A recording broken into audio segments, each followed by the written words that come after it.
नमस्कार दोस्तों, मेरे यूट्यूब चैनल में आप लोग का स्वागत है। दोस्तों आज हम सिंगल फेज स्टार्टर के बारे में आप लोग को बताएंगे।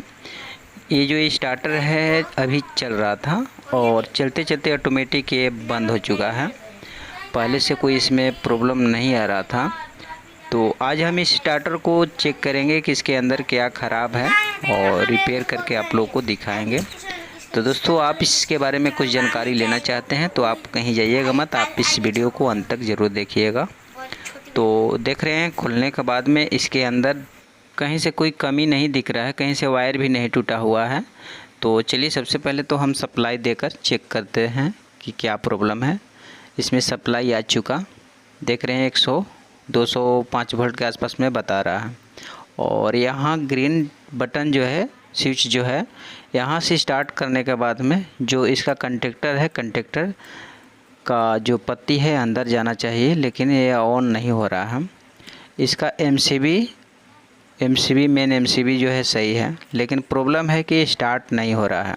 तो दोस्तों इसके अंदर जो मेन चीज़ है, ख़राब होने वाला जो चीज़ है, उसको हम आज चेक करके आप लोगों को दिखाएंगे और कहाँ से प्रॉब्लम है, कैसे ठीक होगा। तो मेरे पास डिजिटल मल्टीमीटर है, तो मल्टीमीटर से ही हम चेक करके आप लोग को दिखाएंगे। तो चलिए मेन सप्लाई हम निकाल लेते हैं। तो चलिए अंदर देखते हैं कि क्या ख़राब है। तो कुछ ऐसा चीज़ है कि बिना सप्लाई के ही आप चेक कर सकते हैं। तो आज हम इसमें बिना सप्लाई दिए हुए हम इसको चेक करेंगे। तो सबसे पहले हम रेड स्विच चेक करते हैं। रेड स्विच एनसी पॉइंट होता है, डायरेक्ट इसका जो पत्ती होता है डायरेक्ट शटर आता है। तो देख रहे हैं बीप का आवाज़ आ रहा है। और ग्रीन वाला जो स्विच है, ग्रीन वाला स्विच के दोनों पॉइंट पर रखने के बाद में इस स्विच को हम दाबेंगे तो बीप का आवाज़ आएगा।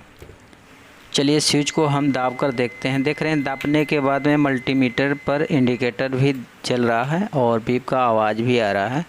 तो उसी तरह से दूसरे साइड में भी हम चेक कर लेंगे।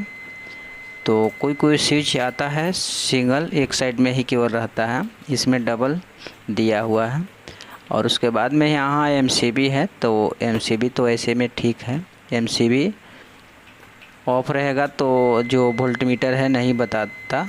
तो यहाँ देख रहे हैं बीप का आवाज़ आ रहा है, तो एमसीबी अभी ऑन है। इसको ऑफ कर देंगे तो नहीं बताएगा।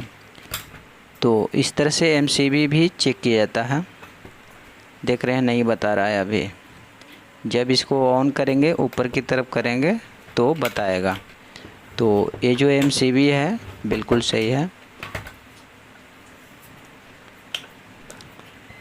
देख रहे हैं बतला रहा है। तो आप लोगों को हम स्टेप बाय स्टेप चेक करते हुए बताएंगे कि क्या ख़राब है। यहाँ दोनों ग्रीन जो दोनों स्विच जो है ग्रीन और रेड सही है, एमसीबी सही है। उसके बाद में चलिए कंडक्टर को हम चेक करते हैं। यहाँ कंडक्टर का डबल पोल का कंडक्टर है, तो बारी बारी से दोनों पॉइंट पर रखकर इस तरह से दाबकर हम चेक कर लेंगे।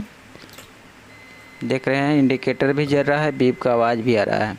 उसी तरह से दूसरे साइड का जो पत्ती है इसको भी हम चेक कर लेंगे। कभी कभी क्या होता है कि पत्ती में जंग लगने की वजह से कंडक्टर नहीं सट पाता है, तो उसके वजह से भी स्टार्टर ऑन नहीं होता है। तो यहाँ कंडक्टर का पत्ती सही है। उसके बाद में नीचे एक कॉइल दिया हुआ है, देख रहे हैं यहाँ कॉइल दिया हुआ है, कनेक्शन दोनों पर दिया गया है। तो इस तरह से मल्टीमीटर से चेक कर लेंगे। आपके पास मल्टीमीटर है तो मल्टीमीटर से चेक कर लेंगे। तो इसमें मल्टीमीटर में देख रहे हैं मेगा ओम में बता रहा है 4.222324 इस तरह से करके बता रहा है। तो इस तरह से नहीं बताना चाहिए। चलिए हम इसको खोल कर चेक करके आप लोगों को बताएंगे कि किस तरह से बताना चाहिए। पहले तो इसको खोलना पड़ेगा, इसमें 2 स्क्रू कसा हुआ है, तो पहले स्क्रू को हम खोल लेंगे। उसके बाद में नीचे में 4 स्क्रू दिया है। चलिए चारों स्क्रू को खोल लेते हैं। खोलकर कॉइल को हम बाहर निकाल कर चेक करके बताएंगे कि कितना पॉइंट इसमें बताना चाहिए। चलिए हो गया। यहाँ कोर को निकाल लेंगे आराम से। इसमें एक पत्ती है, उसी तरह से रहने देते हैं। चलिए यहाँ कॉइल जो है, कॉइल का दोनों वायर, जो कॉइल पर दोनों वायर कसा हुआ है तो वायर को हटा लेंगे हम। अब यहाँ मल्टीमीटर से चेक करेंगे। यहाँ मल्टीमीटर से दोनों पॉइंट पर रखने के बाद में 1 किलो ओम्स में बताना चाहिए। तो ये जो है मेगा ओम्स में बता रहा है 14.54, 77, 75 इस तरह से करके बता रहा है। अंगुली से देख रहे हैं, दोनों हाथ से पकड़ने के बाद में भी पॉइंट में बता रहा है, देख रहे हैं। तो 13 पॉइंट, 14 पॉइंट इस तरह से ऊपर में लिख कर आ रहा है मेगा एम ओम्स। तो इस तरह से नहीं बताना चाहिए। देख रहे हैं 14.30 इस तरह से करके बता रहा है। तो ये जो कॉइल है कटा हुआ है। यहाँ पर एक कॉइल है मेरे पास जो कि ये भी पुराना निकला हुआ है, 1 किलो ओम्स में बता रहा है। देख रहे हैं 0.254 ऊपर में लिख रहा है, जूम करके दिखा देते हैं। देख रहे हैं के ओम्स लिखा हुआ है 253। ये जो कॉइल है बिल्कुल सही है, देख रहे हैं बता रहा है। तो ये कॉइल सही है। अब इस कॉइल को हम डालकर देखेंगे। ये जो कॉइल है कटा हुआ 18.54 मेगा ओम्स में ये बता रहा है। ये कॉइल बिल्कुल ख़राब है। तो इस कॉइल को हटाकर हम यहाँ पर दूसरा कॉइल, आपके पास यदि दूसरा नया कॉइल है तो डाल लेंगे। तो मेरे पास अभी तो नहीं है। तो यहाँ स्प्रिंग दिया हुआ है दोनों साइड में, देख रहे हैं दोनों साइड में स्प्रिंग दिया हुआ है। और ये जो कंडक्टर कॉइल है इसमें दोनों साइड में घाट रहता है। तो घाट में, स्प्रिंग में घाट को बैठाकर इस तरह से कॉइल को आराम से अच्छी तरह से बैठा लेंगे हम। बैठाने के बाद में जो ऊपर का पत्ती है, जो कोर है, इस तरह से रख लेंगे। और उसके बाद में नीचे का जो प्लेट है, नीचे का प्लेट को कस लेंगे हम। इसमें 4 स्क्रू दिया हुआ है तो प्लेट को कस लेना है।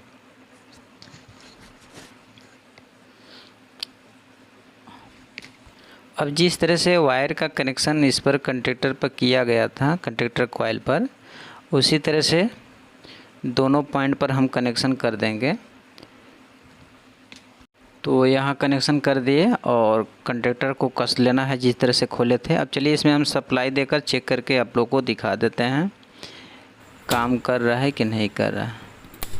देख रहे हैं 204 वोल्ट यहाँ से ऑन हो रहा है, ग्रीन स्विच ले, और यहाँ से रेड से ऑफ हो रहा है। चलिए ढक्कन को खोल कर दिखा देते हैं। जो कंडक्टर का पिन निकला हुआ है, देख रहे हैं, ऑन करने के बाद में नीचे जाकर चिपक जा रहा है और ऑफ करने के बाद में ऊपर बिक देगा। तो इस तरह से स्टार्टर आपका भी ख़राब हो जाता है। तो आप घर बैठे इस वीडियो के माध्यम से आप रिपेयर कर लेंगे। तो दोस्तों मेरा वीडियो आज का कैसा लगा आप नीचे कमेंट बॉक्स में ज़रूर लिखना, और इस वीडियो को ज़्यादा से ज़्यादा शेयर ज़रूर करना। नेक्स्ट वीडियो में फिर मिलेंगे। जय।